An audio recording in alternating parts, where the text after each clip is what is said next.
Welcome to our Power is Within podcast. I'm your host, Chasmith, and my mission for this podcast is to inspire you to take your power back and to realize that you are the healer that you have been looking for all along. We are all capable of healing in mind, in body, and in soul. Today's episode is brought to you by CFS School, which is founded by Jen, Mann, and Cardin Rabin.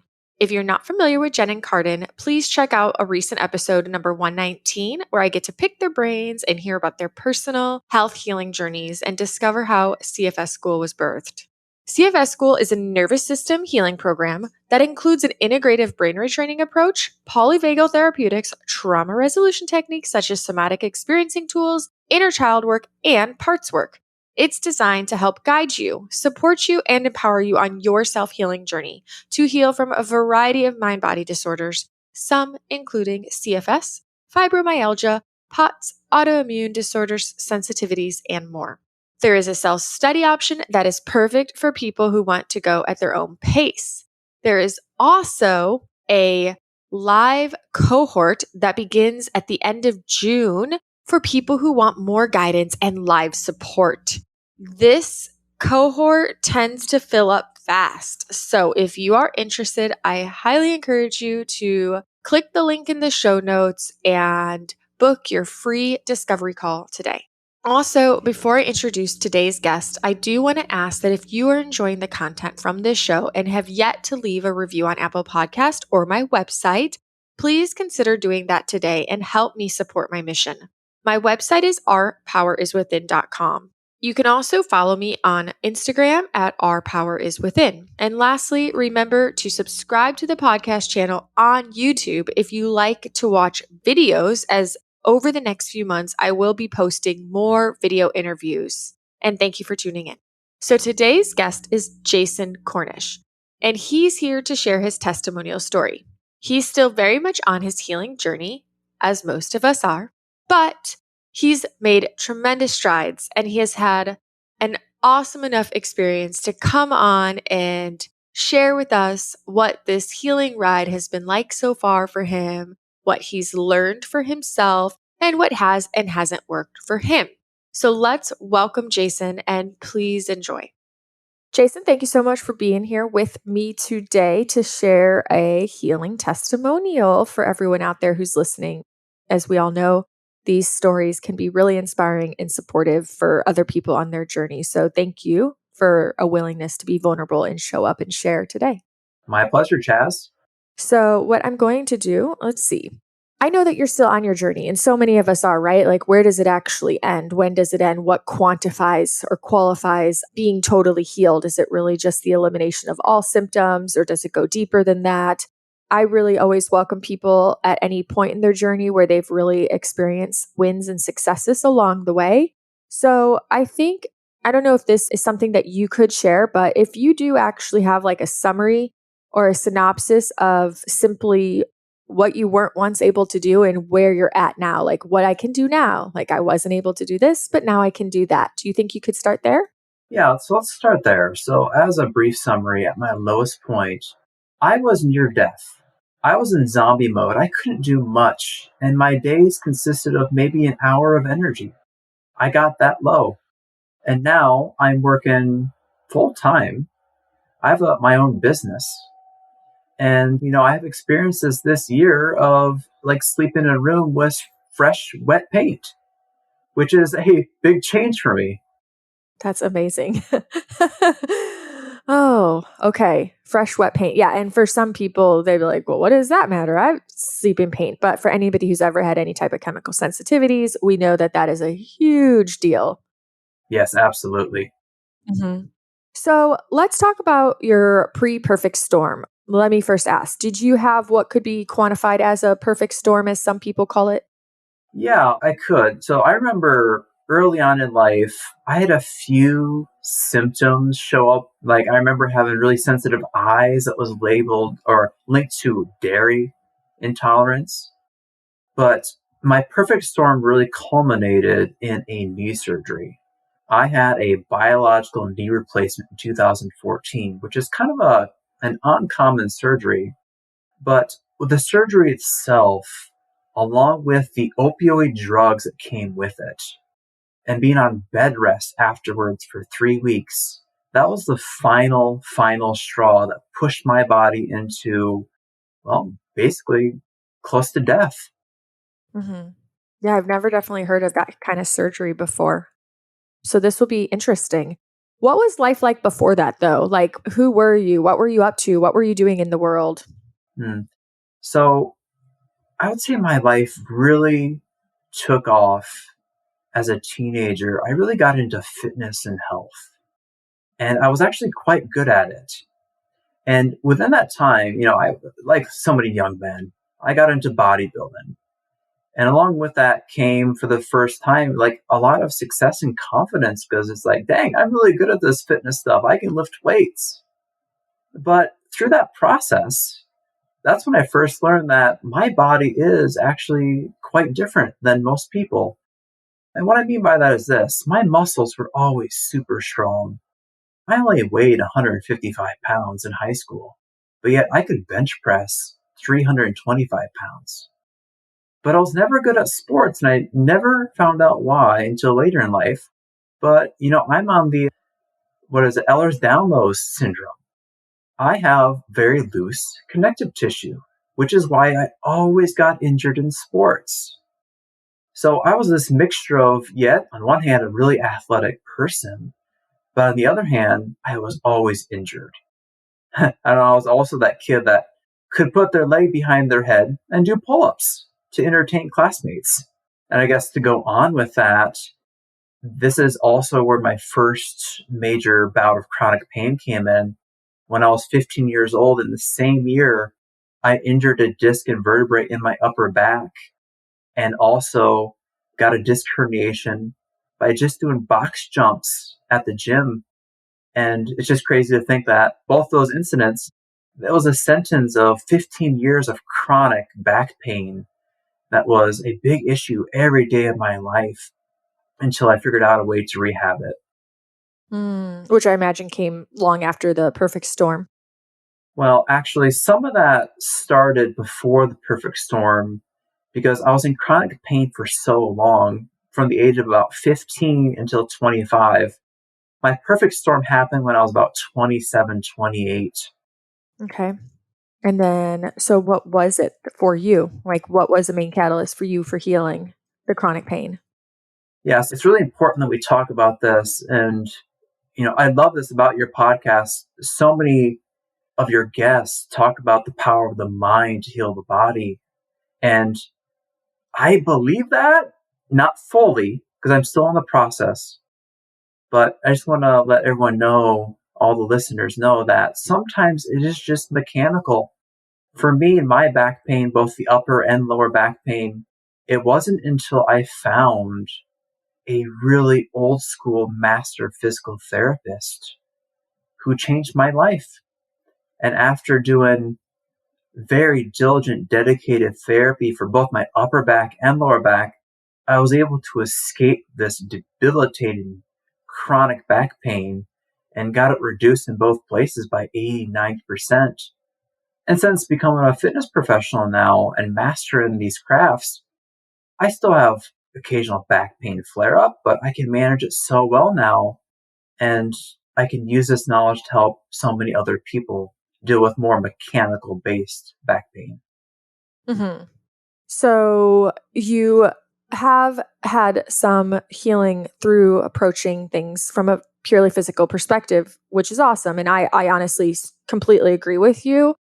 Sometimes we can want so badly to believe that it is 1000% always not physical, but there can absolutely also be physical elements as well. I've seen some people experience profound healing through approaching and addressing physical injuries and physical pain through a physical approach, you know? Yes, yes. And yeah. And so it's very real. I think that's why there's a lot of really great mind body practitioners and physicians out there who firmly believe in the importance of proper, thorough diagnosis to really rule out any type of physical issue before approaching it purely from a mind body perspective.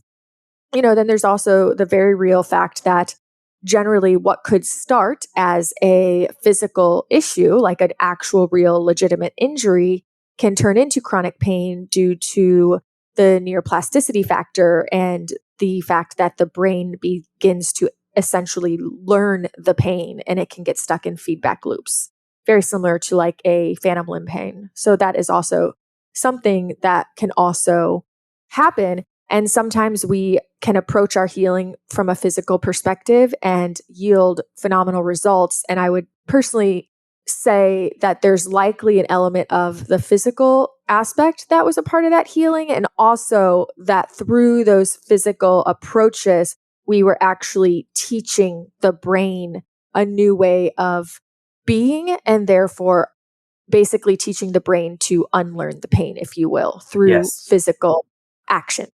Yes.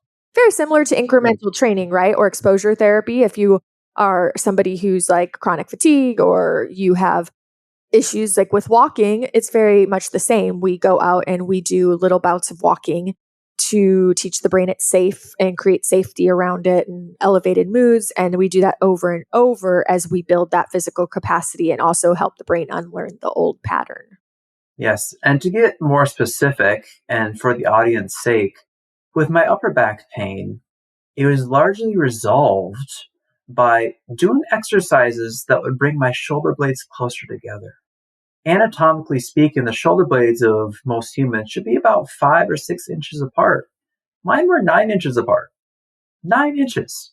So after months of shoulder and upper back work, bringing my, anatomy, my shoulder blades closer together, I remember waking up one morning and my brain and body just took a deep breath and I felt so different.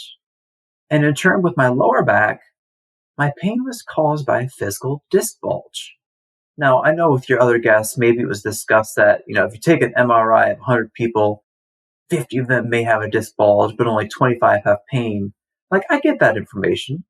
But sometimes when a disc is bulged out and touching a nerve, no amount of DNRS or brain training is going to change that until that disc bulge is reduced to a certain extent.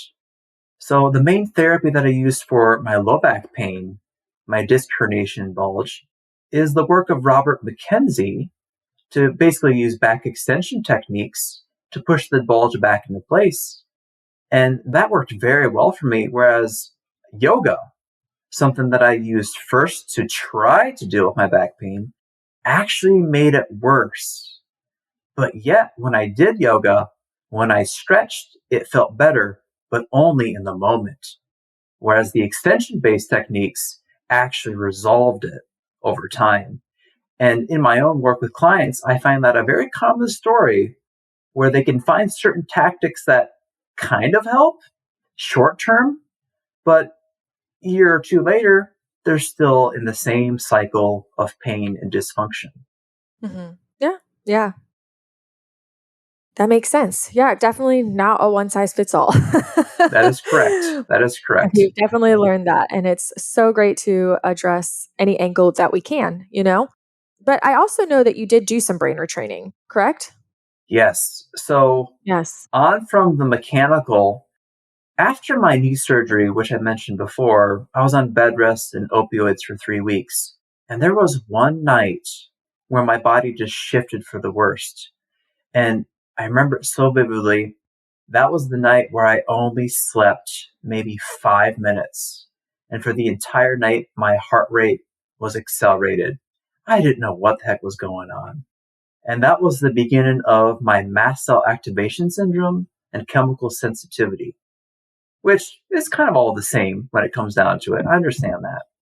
And after being really lost with this condition and applying that mechanical principle to this, which didn't work in the end, I needed for that condition both pharmacological, or you can say mechanical, and brain retraining to resolve it. Mm-hmm.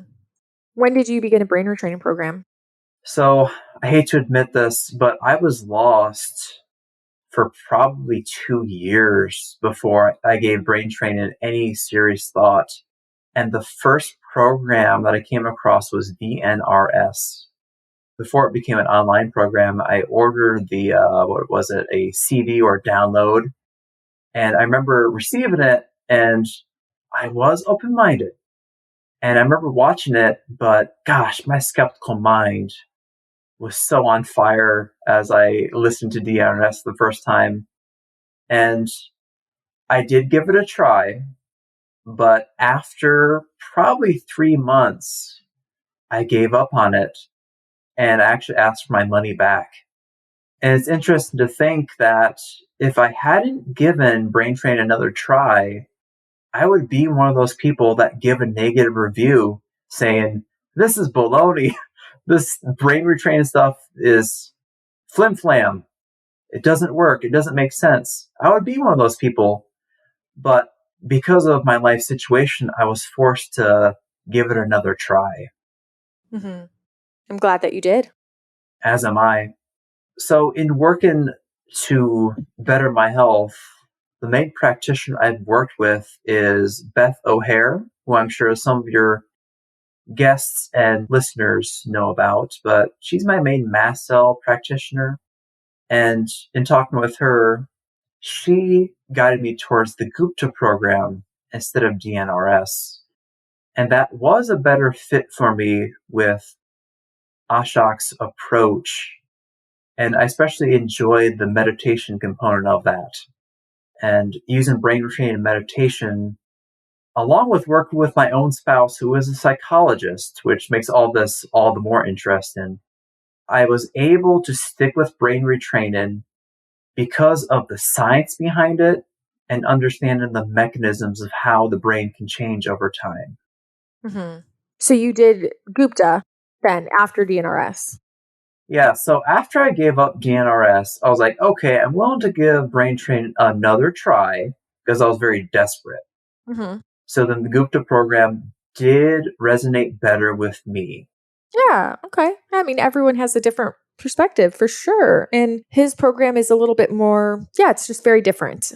And you said you liked the meditation aspect, which I know some people really get into and, and other people don't. Just like some people love visualizations and other people just are very adverse to them. So I'm glad that you found something else. So when did you start Gupta? I started that probably 2.5 years ago. Time flies. Time flies. Mm-hmm. So yes, I started Gupta in a very desperate situation, which hopefully we'll talk about soon.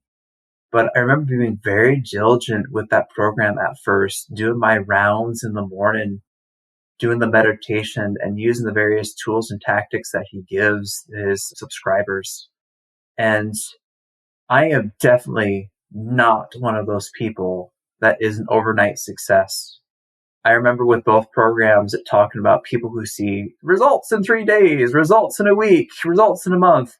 I am not that person. That is not my story.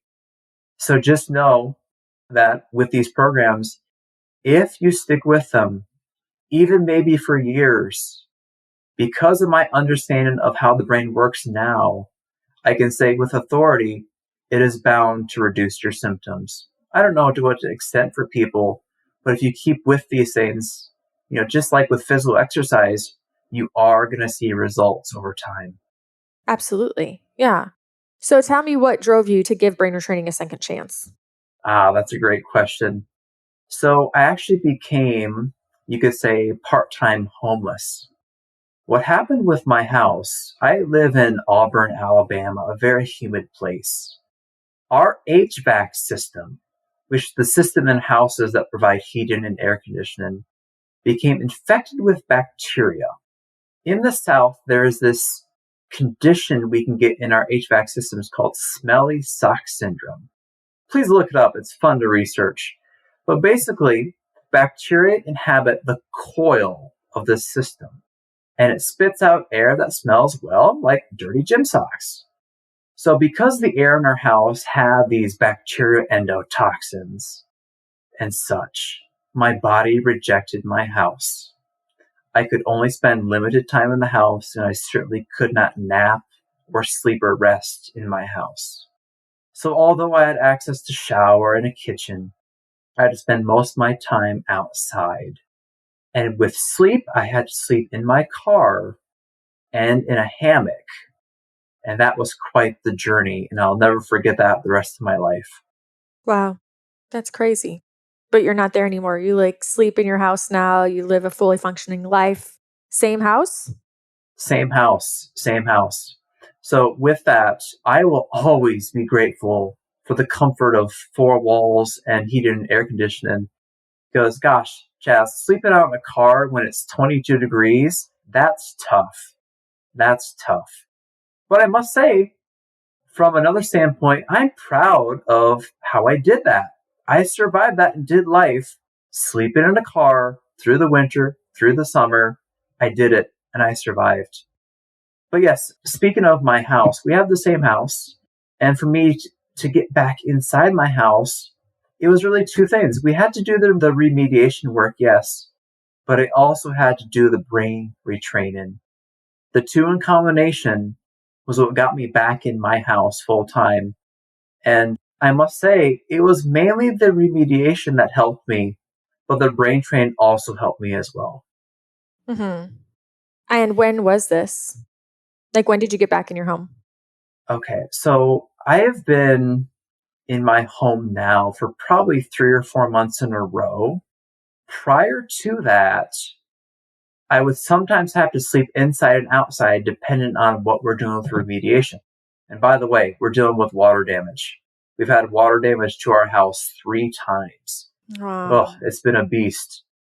And my dear spouse, who I have to give much credit to, because of my chemical sensitivity, we have had to do everything by hand with low chemical, more eco products, which a lot of carpenters and contractors refuse to use because it's not their usual stuff.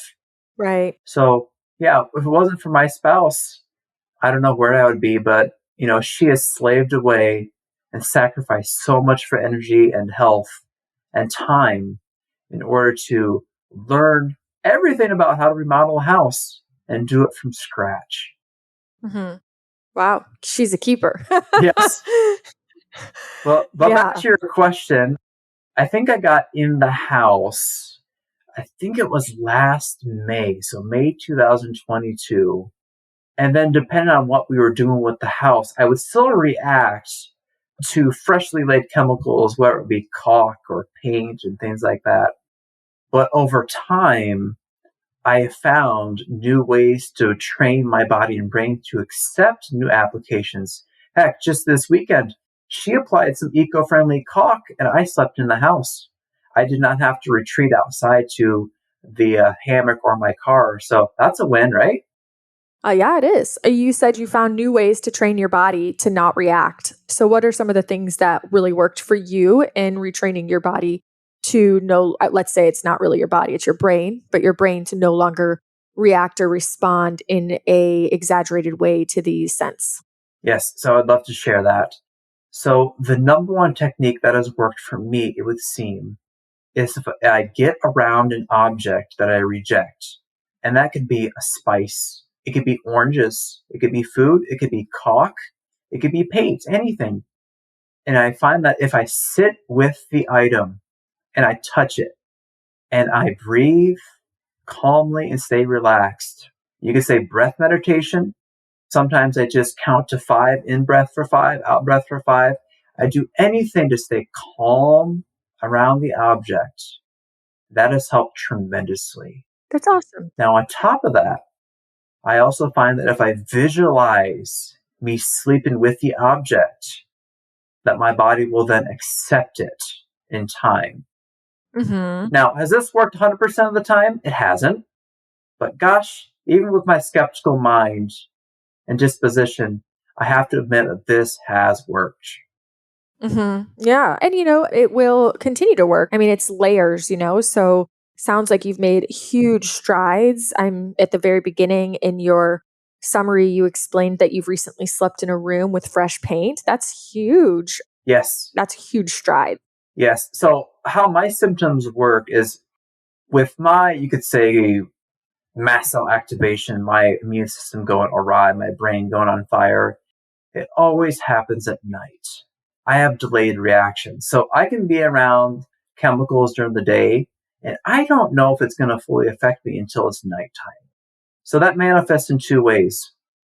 I can either A, not fall asleep at all, which is actually the easier route, or B, I will wake up at 3, 4 o'clock, my brain and heart will be fully on, and I will not be able to sleep again.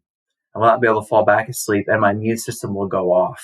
Wow. So I had an event, and it was a very scary night for me. I had anxiety. So the room that I sleep in, which is a little bit different than the other rooms because we have blocked off the air conditioner, so there's not a lot of free-flowing air when I sleep in there at night, which I'm going to train out of eventually. Okay, that was gonna be a question. I was gonna say, are we gonna work towards eventually just normalizing that too? Yes, absolutely. Once the remodeling is done, we'll work on that.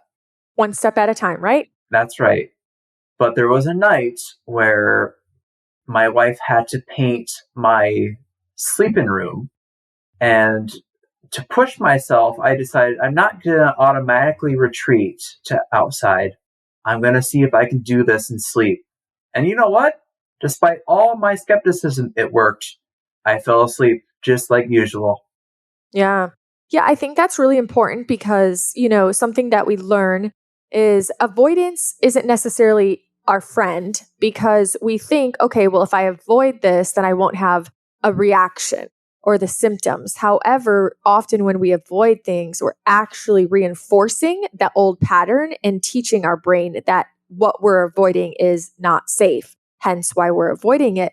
So I think that was a very courageous and bold and productive act on your behalf to say, no, I'm going to sleep in this room still, because that's literally sending a message to your brain that you know it's safe. And then your brain can actually go, oh, okay, all right, it's safe. Yes, absolutely. Now that was a victory and it felt so good. But to give an example, something I'm still working on is my family, we need a new washer and dryer. Companies have put new soundproof technology into a lot of new washers and dryers that my body reacts to. So we've had this washer and dryer in my garage for over a year now, and I have yet to train to have my body tolerate them in the house yet. And that's still a work in progress. I'm not going to give up. I'm going to keep going. But, that's not a victory quite yet. That's okay, because that's the whole thing that we're talking about is you're on a journey. And I think that's important to highlight is, a lot of people, a lot of us, we have like the more stubborn things that kind of linger or take the longest to rewire and retrain around. So I hear all the time people make huge strides and have huge progress, but maybe there's just that one lingering thing, one thing that they just haven't been able to teach their brain is safe, or one symptom that they haven't been able to get to calm down. And the idea to not give up that hope and to just continue to move forward and trust that the steps you're taking will yield the results in the right timing. And I imagine there's huge growth potential and opportunities for learning along the way. Yes, absolutely. And now to share another victory, which is big, is my diet. So I am one of those people that got down to about 10 foods. Anyone listening be on the carrot and chicken diet? It gets really old. Yeah. So with my dietary restrictions, that is one of the hardest things about having these chronic conditions. Restaurants are a nightmare, family get-togethers, holidays, all horrible, all anxiety, all stressful. But recently, my diet has opened up, and I can't believe what I can eat now, Chaz. It is insane. So what has worked with that primarily is, I would say, prescription medications. For me, my story is about prescription medications and how that has helped my body accept more food. So what has helped me the most is antihistamine and mast cell stabilizing medications, and we're talking Ketotifen, Cromolyn, and things of that nature. And also antifungals. I mentioned I work with Beth O'Hare earlier, and, I've definitely been down the mold path. I have that. It makes sense. And using binders and pharmaceuticals has been part of my story. But the pharmaceuticals has really been able to allow my body to accept a lot more foods. Now, I still use brain retraining with some foods because my body has reactions to things like spices and acidic foods like oranges and strawberries. And yes, I do need to use brain retraining and I actually should do that more. But for me to heal my gut, I've really needed those pharmaceutical medications. And that will be some people's story. And that's okay to use medications to get back to normal. I think it's very much okay for people to take whatever route they want to take for their journey because it's individual, you know? And my hope would be, though, that eventually you won't need the medications. Maybe you need them now, and maybe someday as you continue to retrain, you'll discover that you can wean off certain things. That's also a very common path I hear about. Yes, that would be fantastic. Yeah, but it's good to highlight that like sometimes we can become so afraid of things like a medicine, but it's a very individual choice and there's a time and place that choosing to take a certain medicine to help me feel better, to function and live a life I desire can be a huge catalyst in healing long term, because the more that I can function and live a life that I desire, which then allows me to create more joy and more wonder and more peace and calm and love in my life, the more I'm going to heal deeper layers, ultimately, maybe eventually leading to not needing said medicine, So, yeah, very individual, and definitely think that sometimes we can get very judgmental of not to other people, but of ourselves. Like, oh, I'm failing if I have to take this. And it's like, no, not at all. There's no one way. There's no one solution. We can just be grateful that something like that exists as an option to support us if we Yeah, choose. yeah. And I have the experience of being able to reduce certain medications or even get rid of them. A lot of people with histamine problems and mast cell problems have GERD. I was on acid blockers for years. I'm no longer on an acid blocker. Thank goodness. Yeah. Yeah. So it'll just be a journey that you continue down. And as you continue to rewire and explore those next layers, you just never know what will unfold. It sounds like you're very committed, though, to your rewiring and your healing and continuing to retrain your brain and in different experiences. Yes, I very much look at my brain training like I used to look at my low back care. So in my own journey with my low back, my back injuries, and also my clients, I look at the science behind low back pain and I see the mechanisms and understand it very well. After my initial, rejection of DNRS, I went to the Gupta Program, but also learned about this. So now I understand how the brain works more. And that's been very important for me to have that, drive to be disciplined and committed to it, where I understand, yes, this is what the brain is like. This is what it needs to change. And if I continue to give it the right inputs, it will change and my life will be better. Yeah, absolutely. So, do you have any daily rituals other than like your brain retraining stuff? So with that, having a daily ritual, that's very tricky. I'm one of those people where as long as I don't get triggered, I'm a pretty high functioning person. So I run my own business. My wife has her own business. We have a busy household. I have a very busy life. So because of that busyness, it is hard to have consistent routines. So in short, I have turned into one of those people where I brain train on the fly whenever I have the opportunity. So yes, I do have daily rituals. Every day I try to do meditation. I get to a calm state. Every day I try to do a device called Brain Tap. I don't know if any of your guests have talked about that, but I try to do that for at least 15 minutes. And then every day I do some visualization work, whether that be in the car or at home for 5 minutes holding an orange or maybe some dry paint or whatever I'm working on. That's awesome. And if you miss doing one of those things one day, that's okay too, right? Absolutely. And there are many days where I have to skip and maybe I just do 2 minutes. I do revisit in my mind a little visualization every day, but sometimes that just doesn't happen. Life is busy. It can be. Yes, absolutely. Yeah. And I think that having compassion and forgiveness and acceptance for wherever we're at is absolutely also important part of the healing journey. So you mentioned having clients, and you also mentioned that you're now working full time. What are you doing now? And is it different from what you did prior to like your perfect storm? It's not a lot different. I'm just a whole lot better of a practitioner because I have so many more tools and more life experience. So before my current job and having my own business, I worked as a personal trainer. And after a few years of that, I became a medical fitness professional. And we're kind of a rare breed. There's not too many of us. But basically, we are geared toward providing fitness and workouts and therapy for people with broken bodies that we aim to heal and to help over time.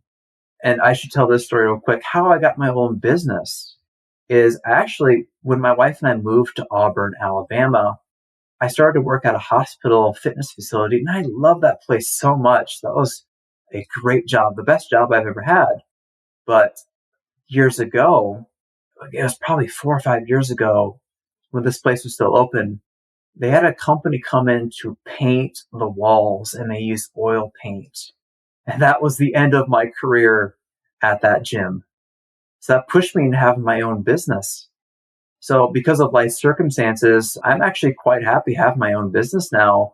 And I guess that was a strange positive of having chemical sensitivity.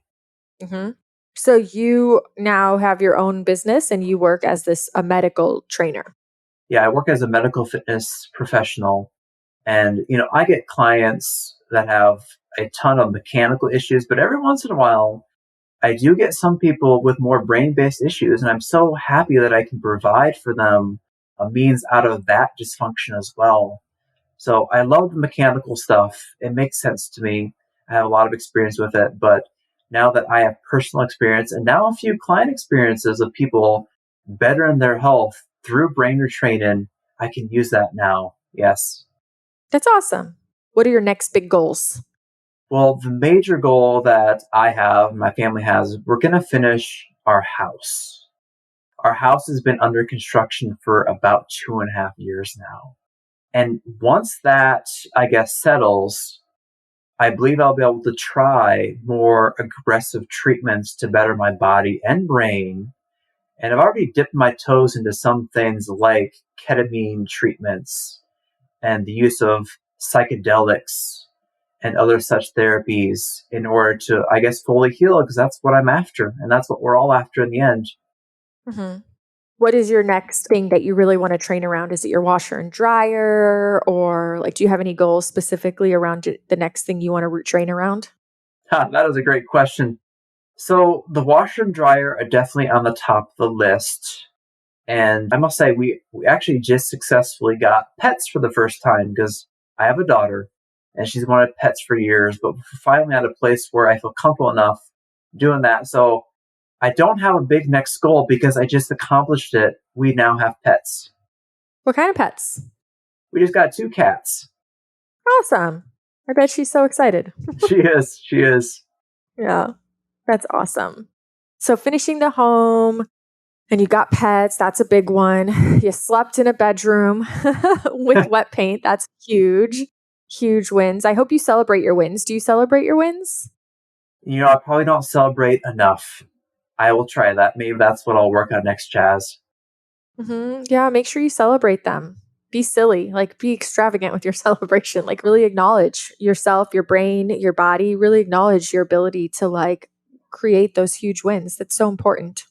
What else? Is there anything else that you feel like is missing that's an integral piece in this story?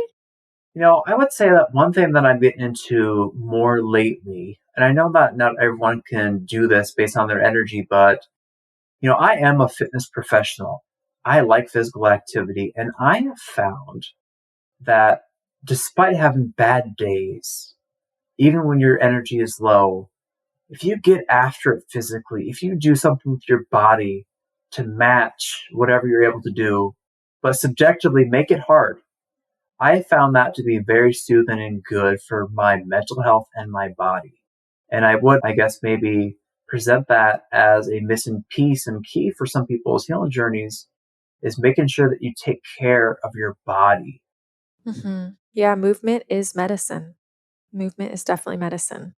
Do you have a favorite style of exercise nowadays? Because I know you've gone through the gamut of different things. And at one point you were even just doing bodybuilding. Is there favorite exercise or favorite movement or favorite physical activity that just makes you so happy? Okay, well, I personally have a lot of issues and injuries in my body. I'm kind of a clinical quagmire with lots of things going on. And honestly, I probably need not a biological, but a bionic knee replacement. So I am limited in some capacities in what I can do, but I enjoy walking through the woods at a, pretty brisk pace. I love lifting weights within my capabilities. And then I have grown to enjoy my daily rehab maintenance protocols in order to keep my body pain-free. So any movement is sweet to me because at my lowest point, I was on bed rest near death. And once you've been in a situation like that, you just going for a walk on a sunny day is such a glorious gift. Absolutely. Yeah, that's awesome. Anything else that you feel that you want to share with anybody out there that you feel would provide value for anyone listening wherever they're at in their journey? I would say that what has kept me going is focus on the future. I've always thought and believed that with any major issue in your body or your life, someone somewhere has figured out a way out of it. So finding therapies, doing research, keep trying, don't give up, because that has worked so well for me. Because again, at my lowest point, I could not imagine that I was going to live for another week. And here I am, years later, I have my own business. I'm getting my health back. I'm sleeping in a house again. And I never thought I would live to see, I guess I'm currently at the age of 37. I didn't think I would live this long back 5 years ago. Thank you. And you've listened to my podcast, so you know what question is going to come next. If you could only share one message with the world for the rest of your life, what message would that be? And I want to preface by saying, think about your daughter and what message you would want to share with her if you could only share and impart one message into her life. Make every day count. Make every day count. Don't take your days for granted because they are numbered. Even if you're healthy, you never know how long you have. So don't take your days for granted. Make the most of your life every day. And when you have health and energy, when you have better days, enjoy them and use them. Mm-hmm. I love that. Thank you so much. That's awesome. And thank you for sharing your story and your insights through this journey you've been on. And I want you to just keep it up and stay committed to being true to yourself and continuing on this path and forging ahead, because I absolutely believe that you will get to that place where you feel like you have accomplished everything you want to in this journey with your dedication and commitment to yourself and the process. I believe so too. And thank you for your willingness to be vulnerable and share with the podcast today. I appreciate it. All right. Thank you for all your work. Friends, that is a wrap. As always, I hope you enjoyed today's episode. I hope you were inspired in some way or learned some new insights that can help you on your journey, or were just reminded that healing is possible even for you. If you have a story that you want to share or a topic or guest that you want to request, send me a DM or a voice memo and I will do my best to make that happen. And until next time, make this week great.